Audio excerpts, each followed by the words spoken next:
Just a few moments ago, we took you live to Normandy, France, where we heard a stirring speech from U.S. President Joe Biden. The location where he was speaking, there he is walking away after completing that speech, is at Pointe du Hoc in Normandy, France.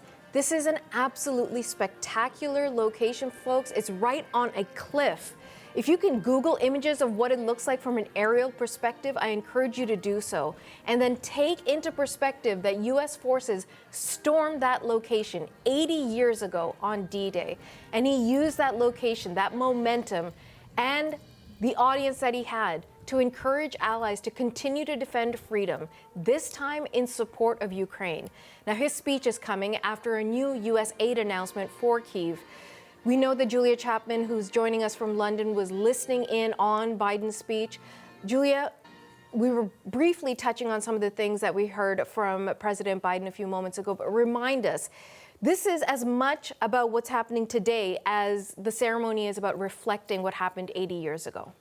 Absolutely, and President Biden was seeking to draw parallels between the war that was fought on European soil 80 years ago and the one that's being fought today. He was invoking the sacrifice and the heroism of the American troops that climbed those cliffs in order to prevent the Nazis from bringing to an end, before it even began, the D-Day landings. And he was asking the American people who were listening to his speech to think about what those men, if any of them were alive today, there are no survivors.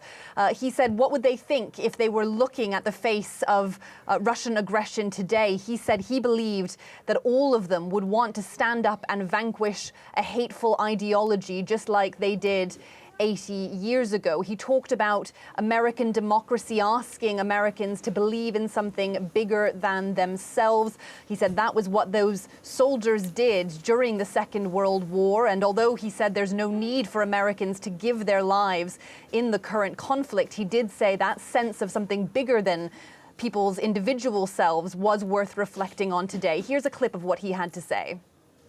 They're not asking us to scale these cliffs, but they're asking us to stay true to what America stands for. They're not asking us to give or risk our lives, but they are asking us to care for others in our country more than ourselves.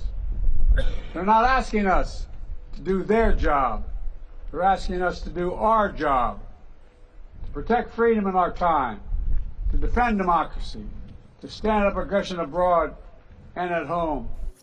So the message there from the U.S. president, pretty clear that he believes America should continue to support Ukraine, something he also said to Ukrainian President Volodymyr Zelensky in their meeting earlier today. Julia, let's talk a bit more about those meetings that Zelensky's having. So he had the meeting with Biden already. We've heard what Biden had to say. Zelensky's also going to meet with French President Emmanuel Macron while he's in France. What is he hoping to achieve through these meetings?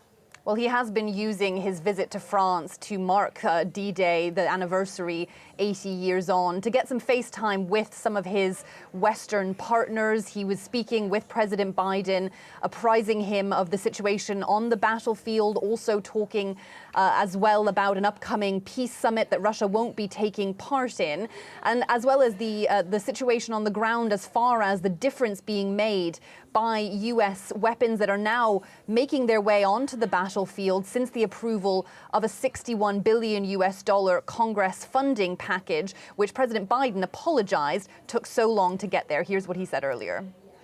I apologize for those weeks of not knowing what's going to happen in terms of funding, because we had trouble getting the bill that we had to pass that had the money in it from some of our very conservative members who were holding it up.